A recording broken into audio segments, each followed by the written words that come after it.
मैं अभी करीब 12-13 दिन अमेरिका में रहा। मैं 5 विश्वविद्यालयों में गया सिर्फ उनका सिस्टम समझने के लिए। उनमें से 2 में मुझे निमंत्रण था, 3 में मैं बिना बुलाए पहुंच गया कि मैं देखना चाहता हूं कि कैसे आप लोग काम करते हैं। तो वहाँ के कुछ स्टूडेंट्स, कुछ प्रोफेसर से परिचय था, तो उनके साथ मैंने पूरा विश्वविद्यालय देखा, समझा, कुछ बच्चों से मिला, उनके सपने पूछे, उनके पढ़ने का तरीका पूछा, प्रोफेसर से पढ़ाने का तरीका पूछा। पर्पज़ ये था कि कल को अगर मैं कोई विश्वविद्यालय शुरू करूं, जो कि मेरा एक सपना है, तो मेरे पास एक टेम्पलेट हो या कई टेम्पलेट्स हों कि एक अच्छा विश्वविद्यालय कैसा होता है और बच्चों की पूरी ग्रूमिंग का तरीका क्या होना चाहिए। तो उन्होंने सब मुझे बताया। मैंने वहाँ जो बिज़नेस पढ़ रहे थे, 1-2 बच्चे जिन्होंने बिज़नेस स्टडीज़ पढ़ा हुआ था मास्टर्स लेवल पर या ग्रेजुएशन लेवल पर, और मैं अच्छे यूनिवर्सिटी की बात कर रहा हूँ, मैं यूटी ऑस्टिन की बात कर रहा हूँ, मैं मिशिगन यूनिवर्सिटी के रॉस स्कूल की बात कर रहा हूँ, मैं कोलंबिया यूनिवर्सिटी की बात कर रहा हूँ, इनकी बात कर रहा हूँ जहाँ पर पढ़ना किसी के लिए बहुत बड़ा सपना हो सकता है। वहाँ जिन लोगों ने बिजनेस स्टडीज़ की पढ़ाई की, उनसे मैंने खूब बातें की, 1-1, 2-2 घंटे बात की, और अंत में एक कठोर सवाल पूछा। मैंने कहा 2 बातें बताना सीधे सीधे। एक तो ये कि यहाँ से पढ़ने के बाद क्या पैकेज मिलेगा तुम्हें। वो थोड़ा चौंक जाते थे कि कितना सीधा सवाल पूछ लिया। मैंने कहा इसीलिए पूछ रहा हूँ कि मुझे पता तो हो कि यहाँ आप आए तो उसका फ़ायदा है कि नहीं है। तो उनमें से कुछ ने, मैं स्पेसिफिक नहीं होऊंगा क्योंकि उनकी प्राइवेसी का मामला भी है, 1-2 लोग जो मास्टर्स में काफ़ी अच्छे लेवल पर थे, पूरी स्कॉलरशिप पर गए हुए थे, उन्होंने बताया कि सर हमने जो यहाँ खर्च किया है, मतलब जो बिना फेलोशिप वाले लोग खर्च करते हैं, वो करीब भारतीय करेंसी में 1.5 से 2 करोड़ रुपए के बीच का खर्चा हो जाता है 2 साल की पढ़ाई करने का। स्कॉलरशिप है तो अलग बात है, नहीं तो इतना खर्चा हो जाता है। तो मैंने कहा उसके बाद होगा क्या? बोले सर हम जो डिग्री कर रहे हैं ना उसकी वैल्यू बहुत ज़्यादा है, तो जब हम उतरेंगे बाज़ार में तो हम मान के चलते हैं कि हमें 1-8 साल के अंदर अंदर 2 लाख USD का एनुअल पैकेज मिल जाएगा, जिसका मतलब वही 1.5 से 1.6 CR के आसपास का पैकेज मिल जाएगा। और हमारे खर्चे हैं, लोन है थोड़ा थोड़ा, वो सब हम 3 साल में चुका देंगे, क्योंकि खर्चा भी वहाँ ज़्यादा होता है, लेकिन हम साल में 60-70 लाख रुपए बचा लेंगे, 3 साल में सारा लोन चुका देंगे, तो 2 साल की पढ़ाई का बोझ 3 साल में उतरेगा। उसके बाद हम लगभग $2 लाख हर साल कमाएंगे और लगभग $1 लाख साल का बचा लेंगे, जो कि भारत के हिसाब से काफ़ी ज़्यादा आय का मामला है। तो वैसे हम बहुत खुश यहाँ नहीं हैं क्योंकि सोशल लाइफ वैसी नहीं है हमारी, but still financially we will be so good that we can be happy on that ground. तो मैं उनसे बहुत प्रभावित हुआ। मैंने कहा वाह क्या बात है, आप खूब सफल हों, अच्छे उद्यम करें, और जैसे जैसे आगे बढ़ेंगे फिर तो पता नहीं क्या होने वाला है, बाद में 2 लाख से बढ़ के 2.25 होगा, 2.5 होगा। मैंने कहा सीधे बताओ कि 20 साल बाद कितना होगा। काफ़ी सोच के बोले कि सर जो 2-3% लोग हैं सबसे शानदार, वो 20 साल बाद शायद $3 लाख के आसपास भी आ जाएंगे, 2.5 करोड़ कमा लेंगे। मैं बड़ा खुश हुआ। मैंने कहा चलो भारत का हर बच्चा वहाँ जाके करोड़पति हो जाए, इससे बड़ी खुशी की क्या बात है। सारा मैं खर्च तो ना करेगा, यहाँ भी तो भेजेगा वापस करके, तो रेमिटेंसेस हमारे पास आएंगी, तो हम इस बात से खुश हो सकते हैं। फिर कल मैं न्यूयॉर्क में था, तो वहाँ से जब मैंने टैक्सी पकड़ी JF कैनेडी एयरपोर्ट के लिए, तो मेरी आदत है कि मैं जब टैक्सी में जाता हूँ तो जो टैक्सी ड्राइवर है उससे खूब गप्पे मारता हूँ आधा 1 घंटा, वो पक जाता है मुझसे बात करते करते। तो मैंने उसको पकड़ लिया। ये जो बच्चा था, अच्छा अमेरिका में टैक्सी चलाने वाला आपको अमेरिकन तो आमतौर पर नहीं मिलेगा, 10 में से 1 मिलेगा, बाकी 9 विदेशों के लोग मिलेंगे जो ग्रीन कार्ड पे हैं या वर्क वीज़ा पे हैं और अपनी रोजी रोटी वहाँ कमा रहे हैं। लेबनान के मिलेंगे, कुवैत के मिलेंगे, और जो मुझे कल मिला ताजिकिस्तान का सॉरी मिला। प्यारा सा बच्चा था। मैंने उससे उसका नाम पूछा, अच्छा सा नाम था पर मुझे याद नहीं है क्योंकि नाम कुछ अलग किस्म का था। अगर आपको बहुत शौक है तो मैंने नाम नोट कर लिया था, मैं नोट कर लेता हूँ खटाक से, ताकि मैं बाद में केस स्टडी की तरह उसे कहीं कोट कर सकूं, क्योंकि मेरा काम ही ये है कोट करना जगह जगह जाके। तो मैंने देखिए, मैंने एक नोट बना रखा है, टेकअवेज ऑफ USA ट्रिप 2023। उसमें जो आखिरी स्टडी है वो है टैक्सी टू JFK एयरपोर्ट। उसका नाम था गाई राटी, 23 साल का बच्चा था, ताजिकिस्तान से। मैंने उसको इंग्लिश नहीं आती थी, ताजिक भाषा आती थी जो मुझे नहीं आती थी, उसे हिंदी भी नहीं आती थी।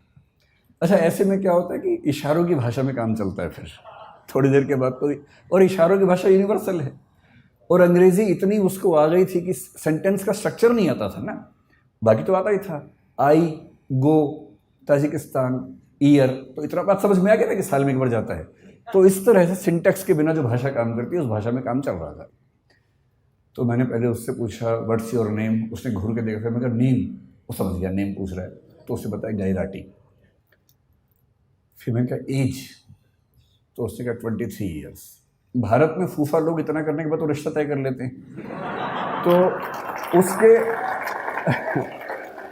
उसके चेहरे पर भी ये भाव था कि क्या ये रिश्ता तय करने वाला है। तो मैंने उससे कहा नहीं मैं तो कुछ और पूछना चाह रहा हूँ। फिर मैंने कहा गैराटी कब से हो अमेरिका में? उसने कहा 1 ईयर। तो मैंने कहा वीज़ा कैसे मिला? बोला ग्रीन कार्ड।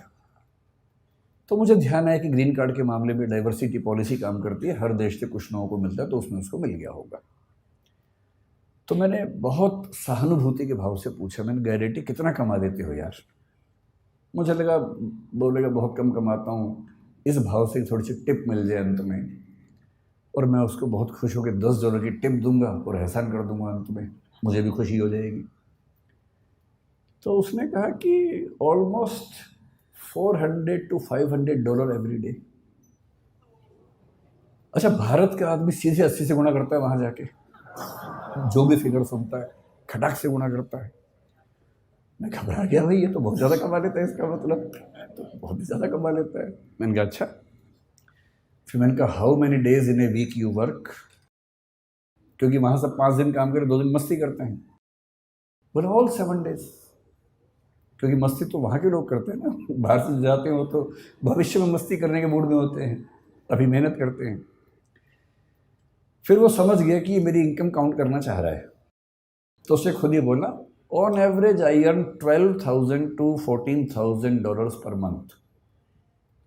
फिर मैंने 80 से गुणा कर दिया खटाक से, तो मैं समझ गया कि ये महीने के 10 से 12 लाख कमा लेता है।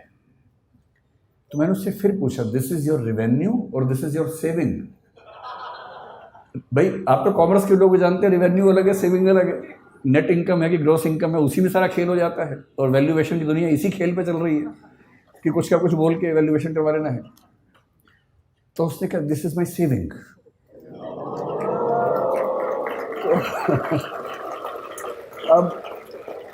अब मुझे घबराहट होने लगी, क्योंकि वो 10 से 12 लाख महीने का कमा रहा था, और उसको 12 से गुणा करूँगा तो 1,20,00,000 से 1,44,00,000 हो जाएगा साल का, जो कि 2 साल की MBA करने के बाद 3 साल लोन चुकाने के बाद भी लगभग उतना हो रहा था।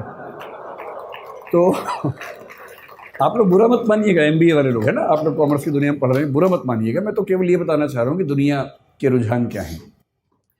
तो मैंने बड़ा हौसला मन में रख के सोचा कि कहीं तो MBA वालों को ऊपर उठाऊं। तो मैंने कहा लेकिन तुम्हारी इनकम आगे बढ़ेगी नहीं इससे ज़्यादा, you have a stable income, but if you had been in service you would have grown faster, you would have got increments every year. मतलब ये बात समझाने में 1 घंटा लग गया, तोड़ के सेंटेंस बोलने पड़ रहे थे। तो उसने कहा no, I am buying 2 more taxis. तो मैंने कहा भाई अभी सेल्फ ड्राइविंग कार की परमिशन तो मेरी नहीं है कि तुम 2 टैक्सी लेके चला दोगे बिना ड्राइवर के, ऐसे कैसे होगा, तुम कितनी चला लोगे? पर no, I will get 2 drivers from Tajikistan and the per hour minimum wages is $10 to $12। तो मैं उनसे दिन में 10 घंटे काम करवाऊंगा, $120 उनको दूंगा, और मैं एक टैक्सी से 400-500 कमा लेता हूँ, 120 दे दूंगा, तो भी मेरे पास मतलब 350 की एवरेज एक कार से बचेगी। 2 से 700 7 दिन चलाएंगे, तो मोटा मोटा मान के चलिए कि मामला बड़ा रिस्की हो जाएगा। तो फिर मैंने टिप दी नहीं उसको।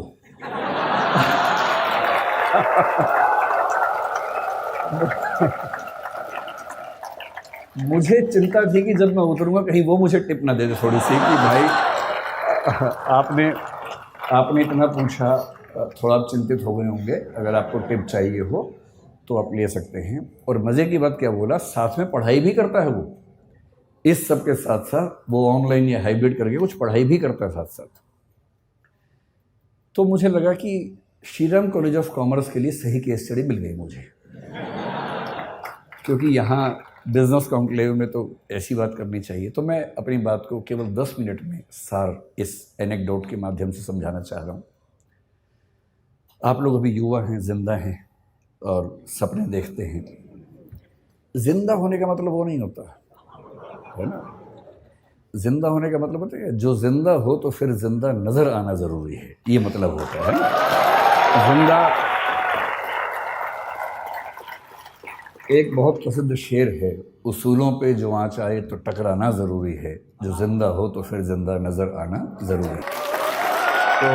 तो मैं इसलिए कह रहा हूँ कि आप लोग ऊर्जा से लबरेज युवा हैं और अभी आपकी सपने देखने की उम्र है। ज़िंदा तो बहुत लोग हैं, लेकिन कुछ लोग ज़िंदगी ढो रहे हैं, घिसट रहे हैं, और आप भरे हुए हैं ऊर्जा से। इस देश को नौकरी मांगने वालों से ज़्यादा नौकरी देने वालों की ज़रूरत है, और हम अपने 5000 साल के इतिहास में पहली बार उस दौर में हैं जहां स्टार्टअप करने वालों को इज्जत मिल रही है, वरना यहाँ इज्जत नहीं होती है। अभी जो सरकारें हैं हमारे पास, सेंटर में भी, कुछ स्टेट्स में भी, और किसी मामले में आप उनसे सहमत हों, असहमत हों, समर्थन करें, विरोध करें, इस मामले में तो आपको मानना पड़ेगा कि उन्होंने पहली बार स्टार्टअप करने को इज्जत वाला काम बना दिया है। और यदि ऐसा बना ही दिया है, और फिर श्रीराम कॉलेज ऑफ कॉमर्स के ग्रेजुएट्स जिन लोगों ने बिजनेस को इतना ध्यान से समझा है, उसकी बारीकियां समझी हैं, वो उसके बिना अगर वो भी नौकरी ढूंढते रहेंगे तो फिर देश कैसे आगे बढ़ेगा। तो कुछ साल नौकरी करना ठीक है, लेकिन यदि मुझसे पूछेंगे तो मैं ये कहूँगा कि अगर आप वैसे व्यक्ति हैं कि चुपचाप ज़िंदगी गुजार लेनी है तो ठीक है, कीजिए नौकरी। नौकरी करनी है, साथ में कुछ किताबें लिखनी है तो कीजिए नौकरी। पर यदि कुछ बड़ा सोचा है, अगर आप चाहते हैं कि आप इस देश और समाज को कुछ बड़ा योगदान दे सकें, तो सबसे अच्छा विकल्प है उद्यम। और उद्यम का मतलब केवल आर्थिक उद्यम नहीं होता है। उद्यम का मतलब है कि आप जोखिम लेने वाले व्यक्ति हैं, आप बहुत शांत व्यक्ति नहीं हैं। और जोखिम लेना कुदरत ने सिखाया, हमें प्रकृति ने सिखाया है। प्रकृति के विधान